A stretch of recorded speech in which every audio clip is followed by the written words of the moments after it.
ಪ್ರಯೋಗಾತ್ಮಕ ಸಿನಿಮಾಗಳನ್ನ ಕನ್ನಡ ಸಿನಿಪ್ರಿಯರು ಕೈ ಹಿಡಿದೇ ಹಿಡಿತಾರೆ ಅನ್ನುವುದಕ್ಕೆ ಇತ್ತೀಚೆಗೆ ತೆರೆಕಂಡ ಒಂದು ಮೊಟ್ಟೆಯ ಕತೆ ಮತ್ತೊಂದು best example.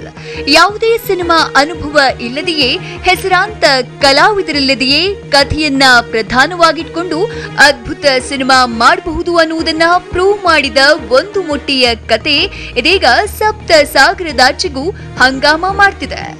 S, Raj B Shetty ನಟಿಸಿ ನಿರ್ದೇಶಿಸಿರೋ ಒಂದು ಮೊಟ್ಟೆಯ ಕತೆ ಸಿನಿಪ್ರಿಯರ ಮನಗೆದ್ದಿದ್ದು ಯಶಸ್ವಿ 25ನೇ ದಿನದತ್ತ ಮುನ್ನುಗ್ತಾ ಇದೆ.